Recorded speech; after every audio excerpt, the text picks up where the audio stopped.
ஜெபிக்கலாம். எங்களை அதிகமாய் நேசிக்கிற எங்க நல்ல தகப்பனே, இம்மானுவேலராய் எங்களோடு கூட இருக்கிறவரை உம்மை துதிக்கிறோம்.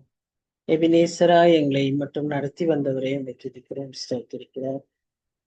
எங்களை ஆண்டவரே உடைய பிள்ளைகளாய் ஏற்றுக்கொண்டவரே உம்மை துதிக்கிறோம், உம்மை ஸ்தோத்திரிக்கிறோம். எங்களை தெரிந்து கொண்டவரே உம்மை துதிக்கிறோம், ஸ்தோத்திரிக்கிறோம். உடைய திரு ரத்தத்தினால் எங்களை கழுவினவரே உம்மை துதிக்கிறோம், ஸ்தோத்திரிக்கிறோம். இந்த நல்ல மாலை வேளையிலும் எங்களை அழைத்து வந்த தயவுக்காக நன்றி செலுத்துகிறோம்.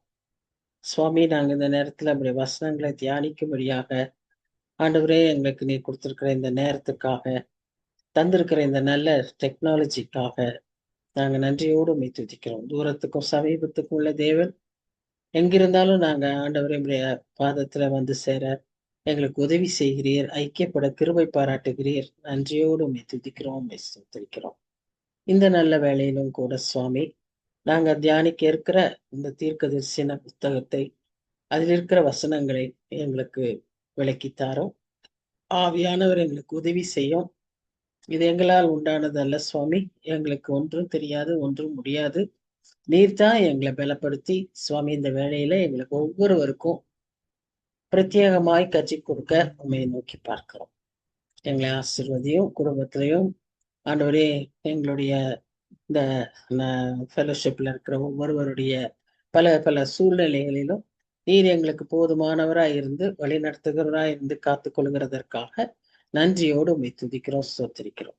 இந்த வேலையை ஆசீர்வதியும், வர இருக்கிறவர்களை சீக்கிரம் அழைத்து வரும், தாழ்த்தி உடைய கருத்தளிப்பு கொடுக்கிறோம். பொறுப்பேற்றுக் கொள்ளும் வழி நடத்தும். நேசிக்கிற இயேசு கிறிஸ்து மூலமாய் வேண்டிக் கொள்கிறோம் பிதாவே. ஆமேன், ஆமேன். So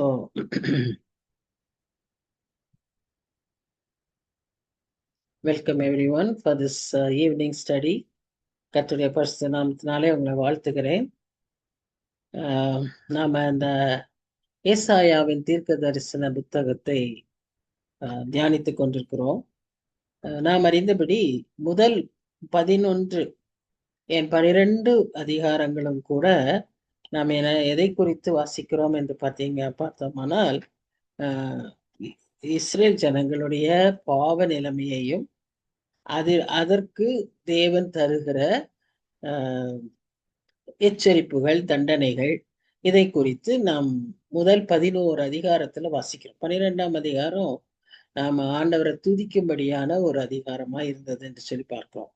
இப்ப 13 23ஆம் அதிகாரம் வரைக்கும் நாம என்ன பார்க்கிறோம்னா, பல்வேறு தேசங்களுக்கு தேவன் கொடுக்கிற எச்சரிப்பை பார்க்கிறோம். கர்த்தர் கொடுக்கிற எச்சரிப்புகளை பார்க்கிறோம். அதை குறித்து நியாய தீர்ப்புகளை குறித்து பார்க்கிறோம். இந்த விதமான ஒரு காரியத்திற்கு எச்சரிப்புகள், அறிவுறுத்தல்கள், நியாய தீர்ப்புகள், பாரங்கள், தமிழ்ல பாரம் என்று சொல்லப்பட்டிருக்கும். இந்த மாதிரி காரியங்கள்லாம் though it is a prophecy, it is called as oracle. Specifically, it is called as oracle. So this chapter 13 is also an oracle. It is an oracle against Babylon. We start with Babylon. So 13 14 கூட பாபிலோனை குறித்த ஒரு அதிகாரமாய் இருக்கிறது என்று சொல்லி நம்ம பார்க்கிறோம். அவர் அதை குறித்த தீர்க்க தரிசனமாய் இருக்கிறது என்று பார்க்கிறோம். இப்போ 13ஆம் அதிகாரத்திற்கு போவோம். 13ஆம் அதிகாரத்துக்கு ஒரு விளக்கம் என்னன்னு சொல்லி பார்த்தீங்கன்னா,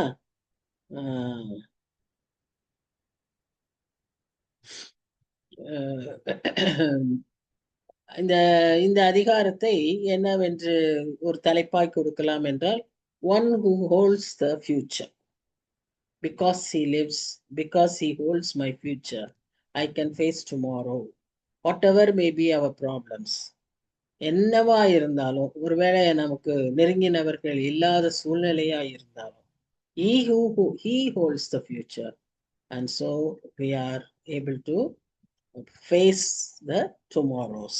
அதுதான் இதனுடைய தீமும், அதுதான் இதை பற்றி. அதாவது இன்ஃபேக்ட் இது அந்த தீம்ல சொல்லல, இங்க சொல்லப்பட்டிருக்கிறது என்னன்னா, எதிர்காலத்தில் நடக்க இருக்கிற காரியங்கள் எல்லாம் அவர் கரத்தில் இருக்கிறது என்று அந்த தேசத்தை குறித்து சொல்லப்பட்டிருந்தாலும், நமக்கு அதை எடுத்துக்கொள்ளும் போது நம்முடைய சூழ்நிலைகள்ல it is very comforting and it is true. Because he holds the future, we can face the tomorrow. And American president James Garfield அவர் என்ன சொல்றாருன்னு சொன்னா, ஹிஸ்டரி வரலாறு என்பது என்ன? Unrolled scroll of prophecy. ஒரு ப்ராஃபஸியை சுருட்டி வைத்திருந்தால் அது ஒன்றும் தெரியாது, அதை விரித்து படித்தால் அதுதான் வரலாறு.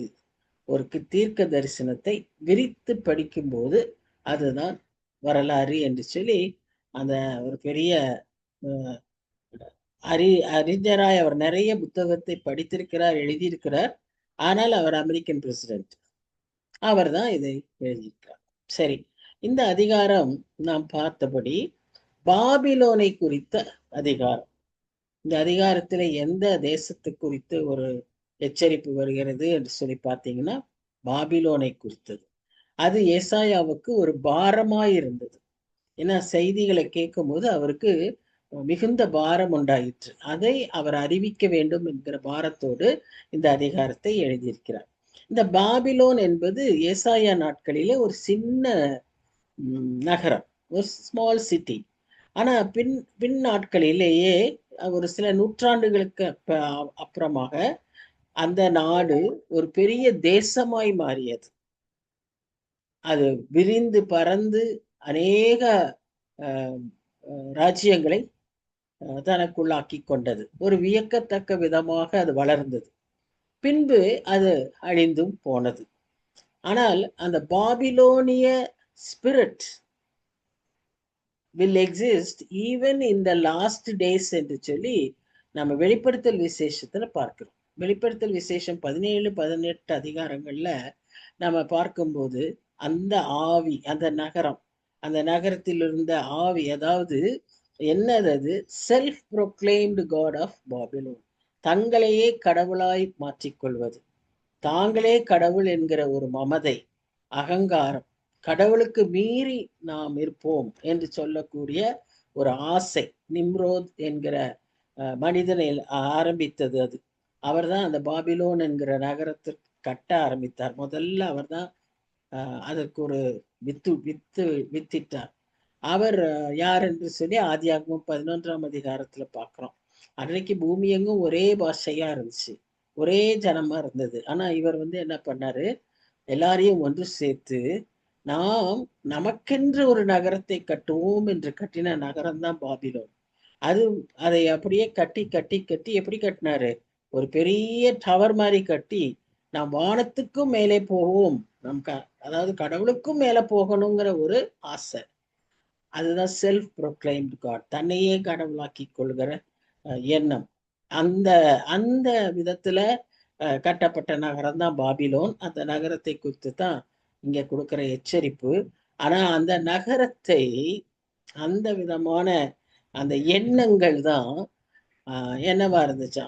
the spirit, it becomes the spirit. அது இன்றைக்கும் இருக்கக்கூடிய மக்கள் இடத்துல அந்த விதமான ஒரு ஆட்டிடியூட் வந்துடுது. அதை தான் நம்ம என்னன்னு சொல்றோம்? பாபிலோனிய ஆவி என்று சொல்லுகிறோம். சரி, இப்போ அதிகாரத்துக்குள்ளாக போவோம். நாம் பார்த்தபடி ஏசாயா 13ஆம் அதிகாரம் 1 வசனம், அதுல பாபிலோன் மேல் வரக்கட்ட பாரம் என்று சொல்லி பார்க்கிறோம். நீங்க பாருங்க, அந்த பறந்து விரிந்து இருக்குது அந்த ராஜ்யம். அது மாத்திரமல்ல, இந்த இடத்துல நம்ம இன்னும் கொஞ்சம் விளக்கமா பார்க்கிறோம்.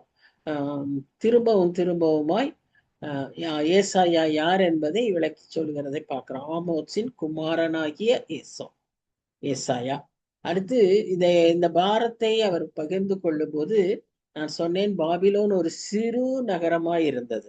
ஆனா 100 வருஷங்களுக்கு அப்புறம் அது இவ்வளோ பெரிய விரிந்து பறந்து இருக்கக்கூடிய இன்றைய ஈராக், இஸ்ரேல், சிரியா, டர்க்கி எல்லாமும் சேர்ந்து இருக்கிற இடம்தான் அன்றைய பாபிலோனாய் இருந்தது. சூசான், அப்படி எல்லா இடமும் அன்றைக்கு பாபிலோனுக்குள் இருந்ததாக நாம பார்க்கிறோம். இதற்கு இன்னொரு பெயரும் உண்டு, சினேயார். இந்த 11ஆம் அதிகாரத்திலே நம்ம பார்ப்போம், அந்த சினேயார்ன்னு தான் அங்க போட்டிருக்கும். சினேயார் மீன்ஸ் பாபிலோன். சகரியா புத்தகத்திலும் நாம் அந்த வார்த்தையை யூஸ் பண்ணப்படுகிறதை நாம் பார்க்கிறோம். ஆதியாகமம் 11லயும் சினையார்ன்னு வாசிக்கிறோம். சகரியாவிலையும் நம்ம சினையார்ன்னு வாசிக்கிறோம். அது எதை குறிக்கிறது என்றால் பாபிலோன் நகரத்தை குறிக்கிறது. சரி, இந்த பாபிலோன் நகரம் மிக அழகாய், அது நல்ல வளர்ச்சி பெற்று ஹேங்கிங் கார்டன்ஸ் ஆஃப் பாபிலோன் சொல்லக்கூடிய அந்த உலக அதிசயமான ஒரு காரியம், ஒரு அதிசயங்களில் ஒன்றாய் அது விளங்கி இருந்ததை நாம் பார்க்கிறோம். அது இன்றைக்கு நம்ம எங்க தோண்டி பார்க்கணும்னு சொன்னா, இன்னைக்கு இருக்கிற மாடர்ன் ஈராக்ல தான் அந்த பகுதி இருக்கிறதாக நாம் பார்க்கிறோம். இது யூப்ரட்டிஸ் நதிக்கு இரு புறத்திலும், ஐப்பிராத்து நதியின் வேதத்தில் இருக்கிறபடி அந்த அந்த நதியின் இரு பக்கத்திலும் வளர்ந்து பெருகியிருந்த ஒரு நகரமாய் அது இருந்தது. It was pinnacle of, that is pinnacle means the top of beauty, human achievement and culture of the eastern world. இத அவர் பேசி, இந்த நாட்டை குறித்து அவர் பேசும்போது, பாபிலோன் ஒரு நல்ல வளர்ச்சியாய் கொண்டிருந்த ஒரு நகரமாய் இருந்தது. ஆனா 100 வருஷங்களுக்கு பிறகு அது வீழ்ந்து போனதாக பார்க்கிறோம். அதை அசீரியர்கள் வீழ்த்தினதாக நாம் வாசிக்கிறோம். சரி, இப்போ இதுல நம்ம 2 காரியங்களை பார்க்கணும். அதாவது இந்த பாபிலோனை கர்த்தர் தன்னுடைய கருவியாக இந்த யூதா மக்களுக்கும் இஸ்ரேல் ஜனங்களுக்கும் எதிராக அவர் பயன்படுத்துகிறதை பார்க்கிறோம். அத அந்த பாபிலோனியரை கர்த்தர் இந்த இஸ்ரேல் ஜனங்களுக்கு பாடம் புகட்டுவதற்காக ஒரு கருவியாக அவர்களை பயன்படுத்துகிறார். ஆனா அந்த முதல்ல நம்ம போன அதிகாரங்கள்ல பார்த்தது போல, முந்தைய அதிகாரங்கள்ல பார்த்தது போல, அசீரியர்களை கருவியாய் கோலாய் வைத்திருந்தாலும் அசீரியர்கள் இந்த இஸ்ரேல் ஜனங்களை தன்னிச்சையாக அழிக்க நினைக்கும் போது அசீரியரை அவர் தண்டித்தார். அதே விதமாக இப்பொழுது பாபிலோனியரை எவ்விதமாய் தண்டிக்க போகிறார் என்பதை இங்கே நாம அறிவிப்பாக பார்க்கிறோம். பாருங்க, ஏசாயா அதை அறிவிக்கும் போது பாபிலோன் நகரமே வளர்ச்சி பெற்று கொண்டிருந்தது, இன்னும் வளர்ந்து முடியல. இது வளர்ந்த பிறகுதான் நமக்கு தெரியும் அது ஒரு பெரிய நகரமாகி, அதன் பின்பு அதை அழிக்க அடுத்த மக்கள் மேதிய பெர்சியர் வருவாங்க. அப்புறம் அப்படி இந்த காரியங்கள்லாம் நடக்கும். அதை அழிக்கிறதற்கு மேதிய பெர்சியரை வர வைத்து அவர்கள் எப்படி அழிக்கப்படுவார்கள் என்பதை தான் இந்த அதிகாரத்துல தீர்க்க தரிசனமாக ஏசாயா சொல்லுவதை நாம் பார்க்கிறோம். இப்ப 2ஆம் வசனம், உயர்ந்த பர்வதத்தின் மேல் கொடியேற்றுங்கள், உரத்த சத்தமிட்டு ஜனங்களை வரவழையுங்கள், அவர்கள் பிரபுக்களின் வாசல்களுக்குள் பிரவேசிப்பதற்கு சைகை காட்டுங்கள். அவர் அழைக்கிறார், நான் பரிசுத்தமானவர்களுக்கு கட்டளை கொடுத்தேன், என் கோபத்தை நிறைவேற்ற என் பராக்கிரமசாலிகளை அழித்து நிற்கிறேன், அவர்கள் என் மகத்துவத்தினாலே களி கூறுகிறார்கள் என்றார். அதாவது he brings the army from all different places, எல்லா பக்கத்துல இருந்தும் கொண்டு வரார். Even though this Babylon was considered as a superpower, he brought the army, powerful army from all sides. அதோடைய சத்தம், அது எப்படி இருந்தது என்பதையெல்லாம் அவர் இங்கே விவரிக்கிறார். திரளான ஜனங்களின் சத்தத்துக்கொத்த வெகு கூட்டத்தின் இறைச்சலும், அந்த ஆமி வர்றது எப்படி இருந்துச்சா, ஒரு பெரிய கூட்டம் சத்தம் இடுகிறதை போலவும், கூட்டப்பட்ட ஜாதிகளுடைய ராஜ்யங்களின் அமளியான இறைச்சலும் மலைகளில் கேட்கப்படுகிறது. chaotic mob நாய்ஸ், அது எப்படி இருக்கும், அந்த சவுண்ட் எப்படி இருக்கும்னா ஒரே குழப்பமா, கத்தலா, screaming and all kinds of அந்த மாதிரி ஆன ஒரு இறைச்சல் அது மலைகளில் கேட்கப்படுகிறது. சேனைகளின் கர்த்தர் யுத்த இராணுவத்தை இலக்கம் பார்க்கிறார். கர்த்தர் வருகிறார், அவருடைய கோபத்தின் ஆயுதங்களும் தேசத்தை எல்லாம் அழிக்க வானம் கவிழ்ந்த கடையாந்திர தேசத்திலிருந்து வருகிறது. இதுல இந்த கர்த்தர் வருகிறாருன்னு இங்க சொல்லியிருக்கு. அடுத்த நிறைய வசனங்களில நிறைய முறை கர்த்தரின் நாள் என்றும் இதுல குறிக்கப்படுகிறத பார்க்கிறோம். This is actually an oracle to Babylon. But அதுல என்ன நம்ம வாசிக்கிறோம்னா the Lord's day, Lord's coming, Lord's judgement, அதை பற்றி பேசுவதை நாம் இங்கே பார்க்கிறோம். எதுக்காக இந்த அவர் யுத்த வீரர்களை அழைத்தார் என்று பார்த்தால் 3 முக்கியமான காரியங்களுக்காக. ஒன்று, to carry out is wrath against Babylon, Babylon மேல் அவருக்கு இருந்த கோபத்தை ஆற்றுவதற்கு. அதற்காக எல்லா பகுதிகளிலிருந்தும் even from the ends of heaven, வானலோகத்திலிருந்தும் படைகளை திரட்டி வந்தார் என்று சொல்லி பார்க்கிறோம். இந்த வானலோகத்திலிருந்து படைகளை திரட்டி வருவதைத்தான் வெளிப்படுத்தல் விசேஷம் 19ஆம் அதிகாரத்தில் நாம் வாசிக்கிறோம். சரியா? அந்த யுத்தம். பட் இங்க இப்ப இருக்கிற யுத்தம் அங்க ஃப்ரம் ஆல் டிஃபரண்ட் ஏரியாஸ். ஆனா இது எல்லாமே அங்கு குறிக்கப்பட்டிருக்கு. ஏசாயாவின் தீர்க்க தரிசனத்துல 13ஆம் அதிகாரத்திலேயே அது குறிக்கப்பட்டிருக்கு. சிமிலர். அடுத்தது இன்னொன்னு என்னன்னா, சிமிலர் அப்ப நடக்கக்கூடிய ஒரு காரியத்தை போல இப்பவும் மஸ்டரிங் ஆஃப் வாஸ்ட் ஆர்மிஸ். மஸ்டரிங்னு சொன்னா ரோல் கால் மாதிரி, லக்கம் பார்க்கிறது, கவுண்ட் பண்றது, கணக்கு பார்க்கறது, அதுக்கு பேர் தான் mustering. So mustering of vast armies. எவ்வளவு பேர் இருக்காங்க, நாங்க இத்தனை பேர் இந்த இதுல இருக்காங்க அப்படின்னு அறிந்து கொள்வதற்கு. இது பொதுவா அவருடைய வருகையின் சமயத்துல 1000 வருஷ அரசாட்சிக்கு முன்பாக இது நடக்கும் என்று சொல்லி வெளிப்படுத்த விசேஷம் 16ஆம் அதிகாரத்தில் வாசிக்கிறோம்.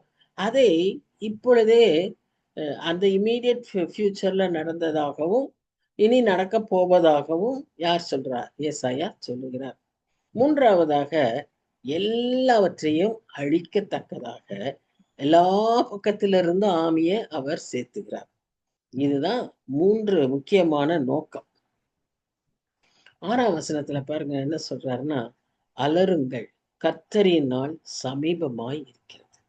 கர்த்தரின் நாள், கர்த்தரின் நாளை குறித்து செப்பனியாவும் ரொம்ப பயங்கரமா சொல்லியிருக்கிறாரு. அது ஒரு பயங்கரமான நாள், மப்பும் மந்தாரமுமான நாள், உக்கரமான நாள், இப்படின்னு எல்லாம். அப்படி அவர் மாத்திரம் அல்ல, அநேக தீர்க்கதரிசிகள் வேதத்துல 26 முறை லார்ட்ஸ் டேன்னு வருதான். கர்த்தரின் நாள் சமீபமாய் இருக்கிறது, அது சர்வ வல்லவரிடத்திலிருந்து மகா சங்காரமாய் வரும், ஆதலால் எல்லா கைகளும் நெகிழ்ந்து எல்லா மனுஷரின் இருதயமும் கரைந்து போ. ஏன்னா இந்த மக்கள் எல்லாம் அன்றைய சூழ்நிலையில எப்படி இருந்தாங்க? அன்றைய மட்டும் இல்லை, இன்றைக்கும் கூட மேசியாவை ஏற்றுக்கொள்ளாத ஜனங்களாய் இருக்கிறார்கள். அதனால அந்த நாள் வரும்போது இவங்க எல்லாரும் அப்படியே கலங்கி போவாங்க. அவர்கள் திகில் அடைவார்கள். வேதனைகளும் வாதைகளும் அவர்களை பிடிக்கும். பிள்ளை பெறுகிறவரை போல வேதனைப்படுவார்கள். ஒருவரை ஒருவர் பிரமித்து பார்ப்பார்கள். அவர்கள் முகங்கள் நெருப்பான முகங்களாயிருக்கும். இந்த சூழ்நிலையே தானியல் தீர்க்கதரிசி கூட 5ஆம் அதிகாரத்துல இதை குறித்து விவரிக்கிறதை நாம் பார்க்கிறோம். ஸோ அதனாலதான் அவர் ஃபர்ஸ்ட் என்ன சொல்றாரு? அலறுங்கள், வெயில் R ஹவுல் about the destruction that is coming. கர்த்தருடைய இது நமக்கு எதை குறிக்கிறது? அவருடைய நிச்சயமான நியாய தீர்ப்பை குறித்து குறிக்கிறது.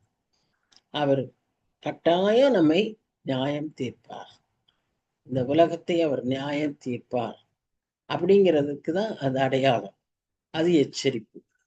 ஸோ எப்படி அவங்க இருப்பாங்கன்னு சொன்னா, என்ன செய்யறதுன்னு தெரியாம வெளிப்படுத்தல் விசேஷத்துல இதை குறித்து நம்ம வாசிக்கிறோம். குகையெல்லாம் தேடி ஓடுவாங்க, மலைகளை எங்க மேல விழுங்கன்னு சொல்லுவாங்க, அப்படின்னு எல்லாம் இருக்குன்னு பாக்குறோம்.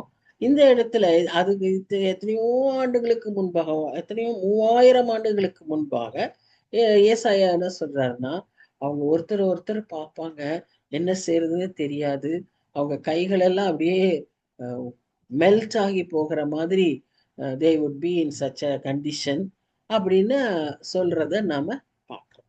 இது ரியாலிட்டியில நடந்தது. இம்மீடியட் ஃபியூச்சர் என்ன எப்போ நடந்தது? இந்த பெர்சிய ராஜா கோரேஸ் ராஜா அந்த பாபிலோனை பிடிக்கும் போது அன்றைக்கு இருந்த பாபிலோனியர்கள் இவ்விதமான ஒரு நிலைமையில் தான் இருந்தார்கள் என்று தானியேல் 5ஆம் அதிகாரத்திலே குறிப்பிட்டு சொல்லுகிறார். So it is the near fulfillment, but we read this same thing will happen in the distant fulfillment. அதாவது இன்னும் நடக்கல, இனிமே தான் நடக்க போகுது. இப்ப எப்படி அவருடைய தீர்க்க தரிசனங்கள்ன்றத நாம விளங்கி கொள்ள வேண்டும். எவ்வளவு வல்லமை உள்ள வார்த்தைகள், எவ்வளவு உண்மையுள்ள வார்த்தைகள் நம்முடைய வேத வசனங்கள் என்பதை நாம் அறிந்து கொள்ள வேண்டும். So day of destruction, that day would be the day of destruction, extermination of sinners, humiliation of the pride. பாருங்க, இந்த 3 முக்கியமான காரியங்கள் அந்த நாளில நடக்கும். கர்த்தருடைய எப்ப நியாய தீர்ப்பா இருந்தாலும் சரி, அது அந்த கடைசி நியாய தீர்ப்பா இருந்தாலும் சரி, நமக்கு அவ்வப்பொழுது ஒவ்வொரு நாளும் தருகிற நாட்களா அடிக்கடி ஏற்படுகிற சில நியாய தீர்ப்புகள், குட்டி குட்டி ஜட்ஜ்மெண்ட்ஸ் இருக்கும். குட்டி குட்டி அதை நம்ம என்ன சொல்லிக்கலாம்னா, பிலீவர்ஸ்க்கு வரும்போது அதை சாஸ்டைஸ்மெண்ட்னு சொல்லிக்கலாம், சிக்ஷைன்னு சொல்லிக்கலாம். மற்றவர்களுக்கு வரும்போது அதை நியாய தீர்ப்பு என்று நாம் சொல்லிக் கொள்ளலாம். வாட் எவர் இட் இஸ், அதுல இந்த 3 முக்கியமான காரியங்கள் இருக்கும். ஒன்று டிஸ்ட்ரக்ஷன், இன்னொன்று எக்ஸ்டர்மினேஷன் ஆஃப் சின்னர்ஸ், அழிக்கப்படுவது, பாவிகள் அழிக்கப்படுவதும், ஹியூமிலியேஷன் ஆஃப் த பிரைட், அகம்பாவமான பெருமை உள்ளவர்களை தாழ்த்தப்படுவதும். இந்த 3 காரியங்களும் ஏதோ ஒரு விதத்தில் நடத்தப்படும்.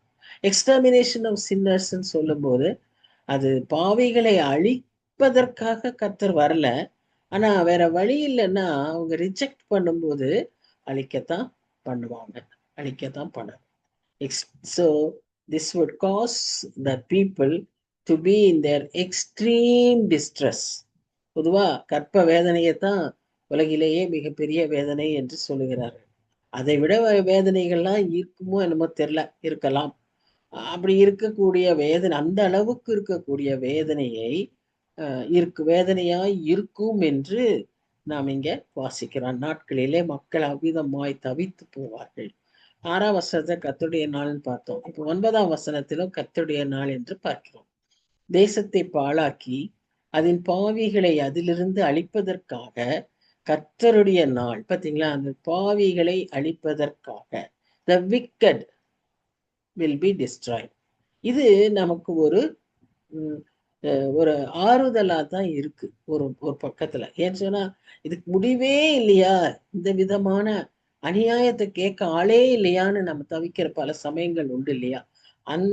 அந்த நேரத்துக்கு இது ஒரு ஆறுதல். என்ன?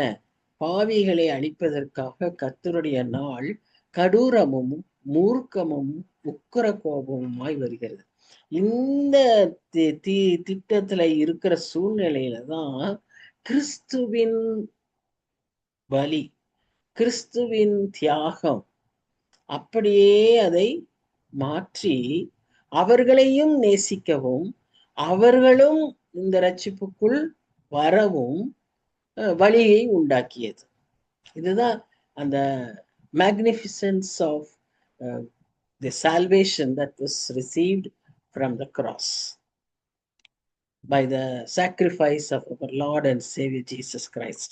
But this is how the judgment was.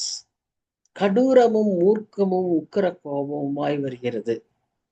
அந்த சமயத்துல அவர் வரும்போது there will be a lot of change in the creation. அதை நம்ம எல்லாத்திலும் எழுதியிருக்காங்க. யாரெல்லாம் இந்த லாஸ்ட் டேஸை பத்தி சொல்லியிருக்கிறாங்களோ, யோவேல் தீர்க்கதரிசி, எல்லா சிறிய தீர்க்கதரிசிகளும் ஆங்காங்கே இதை சொல்லியிருக்காங்க. யோவேல் ரொம்ப விளக்கமா சொல்லியிருக்காரு. அடுத்து வெளிப்படுத்தல் விசேஷத்திலையும் நாம் இதை குறித்து அதிக விளக்கமாய் பார்க்கிறோம். இங்கும் அதை சொல்லப்பட்டிருக்கிறது. என்னது? வானத்தின் நட்சத்திரங்களும் ராசிகளும் ஒளி கொடாதிருக்கும், சூரியன் இருண்டு போகும், சந்திரன் ஒளி கொடாதிருக்கும். ஸோ இதே சூழ்நிலையை நம்ம எல்லா இடத்துலையுமே நாம பார்க்கிறோம். So cosmic disturbances. lot of disturbances in the cosmos will happen. அதோடு கூட இந்த மாதிரி நடக்கும்போது என்ன என்ன நடக்கும்னு சொன்னா, heavens will be shaken. பூமியே அதிரும், பூமி அசையும், சமுத்திரங்கள் முழக்கமிடும். லூக்கா 21 வாசிக்கிறோம். பேதுரு அதை பத்தி சொல்றாரு, பர்வதங்கள் இடம்பெயர்ந்து போகும்ன்றாரு. இயேசு கிறிஸ்து, ஆண்டவராகிய இயேசு கிறிஸ்துவே கடைசி நாட்களின் அடையாளமாய் அங்க விவரிக்கும் போது மத்தேயு 24 அதிகாரத்திலும் நாம் அதை குறித்து வாசிக்கிறோம். சோ அந்த விதமாக ஒரு கடைசி நாள் இருக்கும். அதை குறித்து ஏசாயா 3000 வருஷத்துக்கு முன்னாலேயே சொல்லிட்டார். So what a great prophet this is Isaiah. அவருக்கு அந்த எப்படி அந்த காரியங்களை கர்த்தர் விளக்கி இருப்பார். இப்போ நம்ம ஒண்ணு சொல்றோம், அவங்களுக்கெல்லாம் இதை என்னன்னே தெரிஞ்சு, இப்ப நாம புரிஞ்சுக்கிறோம். We are able to understand, and we are also able to understand God's plan, the severity of God's judgment. ஆனா அன்னைக்கு அவங்களுக்கு அதெல்லாம் விளங்க கூட முடியாது. எப்படி நோவாவுக்கு மழைன்னா என்னன்னே தெரியாம இருந்தது, ஆனா மழையை பத்தி எச்சரிச்சுக்கிட்டே இருந்தார். மழைன்னு அவர் சொல்றாரு, but RAIN what is it, he did not know. அது எப்படி இருக்கும், அது எப்படி வரும், எங்கிருந்து வரும், ஏன் வரும், எதுவுமே அவருக்கு தெரியாது. இன்னைக்கு நம்ம கிளைமேட் சேஞ்ச், குளோபல் வார்மிங் எத்தனையோ பேசுறோம், but he prophesied because God told him to do. அது மாதிரி தான் ஏசாயாவும். இன்றைக்கு நமக்கும் நிறைய காரியங்கள் விளங்கலைன்னாலும், நிறைய காரியங்கள் நமக்கு என்னன்னு தெரியலன்னாலும், கர்த்தர் சொல்லியிருக்கிறார், கர்த்தருடைய வசனம் சொல்லுதுன்னு சொல்லி நாம் அதற்கு கீழ்ப்படியவும் அதை ஏற்றுக்கொள்ளவும் நாம் வேண்டியதாய் இருக்கிறது. ஸோ பாபிலோன் அப்படின்னு சொன்னாவே அது என்னது, அது ஒரு பேகன் வேர்ல்டு சிஸ்டம் இன்னைக்கு நமக்கு. ஆனா அன்றைக்கு அது ஒரு பெரிய ராஜ்யமா இருந்தது, அழிந்து போனதா ராஜ்யமாய் இருக்கிறதாக நாம் பார்க்கிறோம். யூதர்களுக்கு இட் வாஸ் என்னது பாபிலோன்னு சொன்னா, ஏன்னா அவங்க தான் அவர் யூதர்களை அவர்கள் முற்றுகையிட்டு பிடித்து கொண்டு போனார்கள் இல்லையா? அப்படிப்பட்ட ஒரு சூழ்நிலையில நம்ம இங்க என்ன பார்க்கிறோம்னு சொன்னா, Babylon becomes an embodiment of cruelty to God's people. Sin, it's a type of sin, lust, greed, carnality, மாம்சீகத்துக்கான ஒரு ஒரு ஒரு உதாரணம், ஒரு இச்சைக்கு உதாரணம், பாவத்துக்கு உதாரணம், பேராசைக்கான உதாரணம். தான் சொன்னேன், when we talk about Babylon, we talk about the Babylonian spirit, not the country, not the nation. But ஏசாயா காலத்துல, அன்றைக்கு இஸ்ரேல் ஜனங்கள் யூதர் காலத்துல அது ஒரு தேசமாய் இருந்தது. ஆனா அதுல இதெல்லாம் நிறைந்து இருந்தது. டென்னிங்கிறவர் சொல்றது, இன்னைக்கு நமக்கு ஏற்பட்ட நம்முடைய காலத்துல பாபிலோன்னு சொன்னா எதை நாம் நினைக்க வேண்டும், சிந்திக்க வேண்டும் என்பதை சொல்லுகிறார். ஆனா அன்றைக்கு ஓல்ட் டெஸ்டமென்ட் பீரியட்ல it was organised idolatry, blasphemy, persecution of God's people. ஏன்னா தானியேல் அப்படி, எசேக்கியேல் எல்லாம் நல்ல கிரீம் ஆஃப் த பாப்புலேஷனை எடுத்துக்கிட்டு போயிட்டார். 3 தடவை வந்து எடுத்துக்கிட்டு போனார். ஸோ அது that's why they think of it as that. நமக்கு எப்படி இருக்கு, இட்ஸ் a world system. இப்ப நமக்கு இப்படி சொல்லும்போது நம்ம எதையெல்லாம் கூட நினைச்சுக்கலாம்னா, யூகே, பிரான்ஸ், ரோம், அமெரிக்கா, இதெல்லாம் ஒரு world system. they have their own pattern, they have their own way of life. அது உலகம் முழுவதும் அவர்கள் அதை பரப்புகிறார்கள். உலகம் முழுவதிலும் அதை திணிக்க முயற்சிக்கிறார்கள், ரிலிஜியஸ்லி, கமர்ஷியலி, மற்ற எல்லா விதத்திலுமே, எல்லா வகையிலுமே, economically, in all aspects they are trying to enforce their culturally into the world. So they become a system. So அந்த மாதிரி தான் நம்ம இன்றைக்கு பாபிலோன்னு சொன்னா நம்ம அதை யோசிக்க வேண்டியவர்களா இருக்கிறோம். இப்போ எஸ்ஐயா அதை மறுபடியும் அடுத்ததா அவரோட நியாய தீர்ப்பு சமயத்துல அந்த உக்கரத்தின் வேலையில என்ன நடக்கும், எப்படி இருக்கும் அப்படின்னு, அந்த ஜனங்கள் எப்படி இருப்பாங்க, யாரு பாபிலோனியர் எவ்விதமா இருப்பார்கள் என்று சொல்லி பார்க்கிறோம்னா, புருஷனை பசும்பொன்னிலும் மனுஷனை ஓப்பீரின் தங்கத்திலும் அபூர்வமாக்குவேன். ஸோ அன்னைக்கு gold was very precious and very rare. It was more found in Arabian countries. அந்த ஓஃபீருங்கிறது பாருங்க, இன்றைக்கு இருக்கிற அந்த சவுதி அரேபியா அந்த பாட்டில் இருக்கிற அந்த அந்த பகுதியில் இருக்கிற ஒரு சின்ன இடம். அந்த இடம் தான் ஓஃபீர். அதில் தான் நிறைய தங்கிறது, அந்த ஹை குவாலிட்டி ஆஃப் கோல்டு. இன்னைக்குமே நம்ம கல்ஃப் கண்ட்ரீஸ்லேருந்து வரும்போது நிறைய பேர் கோல்டு எடுத்துட்டு வராங்க இல்லையா, அதுதான். ஏன்னா அங்கே நிறைய அது இருந்தது. ஆனால் மற்ற பகுதிகளில் அந்த கோல்டு வந்து வாஸ் வெரி ரேர். ஸோ அவங்களுக்கு அது ரொம்ப ப்ரெஷியஸ். அப்படி ஆயிடுவாங்களாம் மனுஷர்களும் புருஷர்களும் அந்த நாட்டில். they will be very rare means what, they won't be there. That's what it means. அடுத்தது, இது நிமித்தம் சேனைகளின் கர்த்தருடைய உக்கிரத்தினால் அவருடைய கடும் கோபத்தின் நாளிலே பூமி தன் இடத்தை விட்டு நீங்கும்படி வானத்தை அதிர பண்ணுவேன். இன்னைக்கே சொல்லிட்டு இருக்காங்க இல்லையா, பூமி கொஞ்சம் கொஞ்சமா அதோடைய அந்த பொசிஷன்ல இருந்து மூவ் ஆகிட்டே வருது. The distance between sun and earth is reduced at one part. It becomes long in another part. It is tilted in some few degrees. அதனால இந்த latitude longitude, அதனால தான் இந்த climatic changes இதெல்லாமே கொஞ்சம் மாறுது அப்படின்னு சொல்லி சயின்ஸ் இஸ் ப்ரூவிங். அண்ட் இதை வந்து எப்போ சொல்லிக்கிறாரு, 3000 வருஷத்துக்கு முன்னாலேயே ஏசாயா சொல்லியிருக்கிறார். அதோடு கூட அவர் என்ன சொல்றாருன்னா, துரத்தப்பட்ட வெளிமானை போலும் யாரும் சேர்க்காத ஆட்டை போலும் இருப்பார்கள்.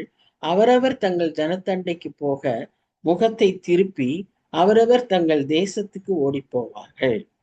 ஸோ அங்க இருக்கிற மக்கள் எப்படி இருப்பாங்கன்னா, எல்லா பகுதியிலிருந்து வந்திருக்கவங்களா இருப்பாங்க. they want to return back to their own places. So this is what would happen. Storms, earthquakes எல்லாமே இருக்கும். அவங்க there will be lot of suffering. And as we read in Haggai 2:6, Hebrew 12:25 to 28 verses, நம்ம என்ன பார்க்கிறோம்னு சொன்னா, இந்த வானமும் பூமியும் அசைக்கப்படும், ஆனா மாறாத அசையாத நம் ஆண்டவர் என்றென்றும் நிலையாய் நிற்பார். ஸோ அவரை நாம் நம்பி இருக்கும்போது நமக்கு எந்த காரியத்தை குறித்தும் எல்லாமே மாறி போகும். ஆனா மாறாதவர் இயேசு. எல்லாமே மாறுகிறது தான். நம்ம பாடுறோம்ல, மாறிடா எம்மா நேசரேன்னு. கர்த்தர் மாறாதவர், மற்றது எல்லாமே மாறி போகும். ஆகவே நம்ம என்ன, நம்மளுடைய நம்பிக்கையை அவர் மேல் வைக்க அழைக்கப்படுகிறோம். அடுத்து, அகப்பட்டவன் எவனும் குத்துண்டு அவர்களை சேர்ந்திருந்தவன் எவனும் பட்டயத்தால் விடுவான். அங்க ஒரே கன்ஃபியூஷன். அவர்கள் குழந்தைகள் அவர்கள் கண்களுக்கு முன்பாக மோதி அடிக்கப்படும், அவர்கள் வீடுகள் கொள்ளையிடப்படும், அவர்கள் மனைவிகள் அவமானப்படுவார்கள். இதோ நான் அவர்களுக்கு விரோதமாய் மேதியரை எழுப்புவேன். So the succeeding nation in the Babylon nation will fall, will be declined, and the new nation will emerge. That is மேதியர். அடுத்து அவர்களோடு இணைந்து பெர்சியன். ஸோ மேடோ பெர்சியன் கண்ட்ரிஸ் அவங்க வருவாங்க. அதுலதான் டேரியஸ் பார்க்கிறோம். அதான் அந்த காலம் வந்து நேபுகாத் நேச்சார் வந்து தானியலை பிடிச்சிட்டு போனாரு. ஆனா அங்க 70 வருஷத்துக்கு அப்புறம் அந்த மாற்றம் ஏற்படுகிறது. மேதிய பெர்சியர் வராங்க. அந்த நாட்களிலும் அவர் இருக்கிறார். அதுல முதல் ராஜா அந்த பெல்ஷத்சார், அதுக்கப்புறம் டேரியஸ் வருவார். டேரியஸ் காலத்திலும் தானியேல் இருக்கிறாரு. அப்போ அவருக்கு 90 வயசுன்னு சொல்லி நாம பார்க்கிறோம். ஸோ இத்தனை நாட்களும் அந்த அந்த நாட்டில் தான் அவர் இருந்திருக்காரு. ஸோ இதெல்லாம் அவருக்கு தெரியும். அவர் பார்த்து கொண்டே இருந்திருப்பார். அதனாலதான் அவர் வேதத்தில் அவருடைய புத்தகத்தில் அவர் இதை சிலதெல்லாம் எழுதியும் இருக்கிறார். ஸோ அன்றைக்கு எழுப்புவார்கள். அவர்கள் வெள்ளியை மதியாமலும் பொன்னின் மேல் பிரியப்படாமலும் வில்லுகளால் இளைஞரை சிதைத்து விடுவார்கள். கற்பக்கணியின் மேல் அவர்கள் இறங்குவதில்லை. அவங்களுக்கு எல்லாம் மனமே விட்டு போயிடும். ஒரு ஃப்ரஸ்ட்ரேஷன், ஒரு டிப்ரெஷன், அந்த நிலைமைக்கு வந்துருவாங்க. ஏன்னா what they thought was very high for them will all B removed. So அவங்க ஒன்றுமில்லாமல் போகும்போது அவர்களுக்கு எல்லாமே பறிபோனது போல ஒரு எண்ணமா இருக்கும். அவர்கள் கண் பிள்ளைகளை தப்ப விடுவதும் இல்லை. ராஜ்யங்களுக்குள் அலங்காரமும் கல்தேயருடைய பிரதான மகிமையுமாகிய பாபிலோனானது தேவனால் கவிழ்க்கப்பட்டது போல, சோதோம் குமாராவும் கவிழ்க்கப்பட்டது போல கவிழ்க்கப்படும் என்று சொல்லி நாம பார்ப்போம். அப்படியான ஒரு முடிவு அந்த பாபிலோனுக்கு வரும். அந்த அந்த முடிவு எப்படி இருக்கும்? சோதோம் குமாராவுக்கு நேரினது போல சடுதியிலே வானத்திலிருந்து. So from where was the punishment declared? From the heavens. வானத்திலிருந்து வரும். அவர்கள் டிஸ்ட்ராய் ஆவார்கள் என்று சொல்லி பார்க்கிறோம். அது எப்படி இருக்கும்னா, இனி ஒரு போதும் அதில் ஒருவரும் குடியேறுவதில்லை. இன்னைக்கு அதை தோண்டி எடுக்கணும்னு சொல்றாங்க. அந்த பாக்தாது, அந்த பெரிய அந்த பாபிலோன் தேசம் இன்றைக்கு ஈராக்குக்கு அடியில இருக்குது, ஈரானுக்கு அடியில இருக்கு அப்படிங்கிறாங்க. அப்ப அந்த அளவுக்கு அது புதைந்து போய் ஒன்றுமில்லாமல் ஆகிவிட்டதை நாம் பார்க்கிறோம். அதில் ஒருவரும் தங்கி தரிப்பதும் இல்லை. அங்கு அரபியன் கூடாரம் போடுவதும் இல்லை. அங்கு மேய்ப்பர் மந்தையை மறிப்பதும் இல்லை. இதெல்லாம் அன்றைக்கு இருந்த மக்களுடைய ஜாப்ஸ், ப்ரொஃபஷன்ஸ். ஆனா இன்னைக்கு அது எதுவுமே அங்க நடக்காது. பிகாஸ் அது எல்லாமே எப்படி ஆயிடுச்சு? காட்டு மிருகங்கள் அங்கே படுத்துக்கொள்ளும், ஊளையிடும் பிராணிகள் அவர்கள் வீடுகளை நிரப்பும், கோட்டான்கள் அங்கே குடிக்கொள்ளும், காட்டாடு அங்கே தூங்கும். அப்புறம் ஓரிகள் ஊளையிடும், வலு சர்ப்பங்கள் அரண்மனைகளில் ஏகமாய் கூடும், அதன் காலம் சீக்கிரம் வரும், அதன் நாட்கள் நீடித்திராது என்கிறார். அப்போ அந்த அளவுக்கு அந்த டிஸ்ட்ரக்ஷன் இருக்கும். இதை கொஞ்சம் நம்ம யோசிக்கிறப்போ இன்னைக்கு நடக்கிற டிஸ்ட்ரக்ஷன்ஸ் எல்லாம் இந்த மாதிரி தான் இருக்கு இல்ல. அன்னைக்கு இதெல்லாம் சொல்லியிருக்கு. அது பாபிலோனியருக்கு வந்த ஜட்ஜ்மெண்டா நம்ம பார்க்கிறோம். ஆனா இது மாதிரிதான் இன்னைக்கு நடக்கிற யுத்தத்திலையும் மனுஷர் போய் திரும்பி அங்க வாழ முடியாத நிலைமையில அந்த நகரங்கள் எல்லாம் அழிக்கப்படுகிறதை நாம் பார்க்கிறோம். சரி. So Babylon became completely depopulated. ஆனா இது பெர்சிய ராஜா வந்த உடனேயே இது நேரிடல. கொஞ்சம் கொஞ்சமா பின்னாட்களிலே தான் இது நடந்திருக்கு. அது அந்த சமயத்துல இந்த சல்டனட் டைனாசிட்டி அவங்களுடைய சுல்தானுடைய அந்த பேரரசு சமயங்களில இவ்விதமாய் அது அழிக்கப்பட்டது என்று சொல்லி நம்ம பார்க்கிறோம். ஆன் த ஹோல் பாபிலோன்ங்கிற அடையாளமே இல்லாம போயிடுச்சு. Once it was Babylon was a very luxurious model, world popular, world famous wonders of the world அப்படி இருந்தது. பட் அழிந்து போயிற்று. அதே தான் நம்ம வெளிப்படுத்தல் விசேஷத்துல நாம வாசிக்கிறோம். அந்த ஸ்பிரிட் உள்ள எந்த ஜனங்களா இருந்தாலும் எந்த தேசமா இருந்தாலும் இதே விதமான ஒரு அழிவுக்குள்ளாகத்தான் அவர்கள் செல்வார்கள் என்பதை நாம் பார்க்கிறோம். So the wild goats are sometimes associated with demons. அப்படி அதை குறித்து இந்த 2 நாளாகமும் 11ஆம் அதிகாரமும் லேவியரின் புத்தகம் 14ஆம் லேவியராகமத்துல 17ஆம் அதிகாரத்திலும் நாம் அதை பார்க்கிறோம். சரி. ஜான் கால்வின் என்ன சொல்றாருன்னா, இந்த 13ஆம் அதிகாரத்துல சொல்லப்பட்ட எல்லாவற்றையும் நாம் எதற்கு ஒப்பிட்டு பார்க்க வேண்டும் என்றால், எப்பெல்லாம் நம்ம இந்த மாதிரி தேசங்கள் அழிக்கப்படுகிறதோ, தேசங்களின் நடுவே யுத்தங்கள் வருவதும் அதில நடக்கக்கூடிய குழப்பங்களும் ஒரு நாடு இன்னொரு நாடை ஆக்கிரமிக்கிறதும் இதையெல்லாம் பற்றி நாம கேள்விப்படும் போது நாம ஒரே ஒரு காரியத்தை ஞாபகத்துல வைக்கணும். கர்த்தர் நம்மை எச்சரிக்கிறார். கர்த்தர் நம்மை நம்முடைய அகந்தையை, பெருமையை அவர் சிறுமைப்படுத்த விரும்புகிறார். ஆகவே நம்மை நாமே தாழ்த்தி கொள்வோம். அதற்கான ஞானத்தை பெற்றுக்கொள்வோம். மற்றவர்களுக்கு நேரிடுகிற அந்த நியாய தீர்ப்பிலிருந்து, மற்றவர்களுக்கு நேரிடுகிற இந்த தண்டனைகளிலிருந்து நாம் பாடங்களை கற்றுக்கொள்ள அழைக்கப்படுகிறோம். அதத்தான் இந்த அதிகாரம் முழுவதும் நமக்கு சொல்லுவதாக நாம் என்று பார்க்கிறோம். ஸோ 13ஆம் அதிகாரத்துல நாம வாசித்த அறிந்து கொண்ட முக்கியமான செய்தி இதுதான். அதாவது கர்த்தருடைய நியாய தீர்ப்பு எவ்வளவு நிச்சயமானது, அது எவ்வளவு உக்கிரமானது, அவருடைய நாள் எப்படி பயப்படக்கூடிய ஒரு நாளாயிருக்கிறது, என்னென்ன விதமான மாற்றங்கள் நேரிடக்கூடும். ஆனாலும் கர்த்தரை நம்புகிறவர்களுக்கு, ஏன்னா அவர் மாறாத ஆண்டவர், அவர் வாக்கு சொன்னதை நிறைவேற்றுகிற ஆண்டவர், அவர் மேல் நம்பிக்கை வைத்திருக்கிற மனுஷன் பாக்கியவான். அதனால அவரண்டை நாம் திரும்ப அழைக்கப்படுகிறோம். இதையெல்லாம் நேரிடக்கூடும் என்று தீர்க்கதரிசி சொல்லியிருக்கிறார். அந்த தீர்க்க தரிசனத்துக்கு நாம் செவி கொடுத்து நாம் அதற்கென்று நம்மை தாழ்த்த கர்த்தர் விரும்புகிறார். 3 முக்கியமான காரியங்கள் நடக்குது. Extermination of sinners, destruction of the nation and humiliation of the bright.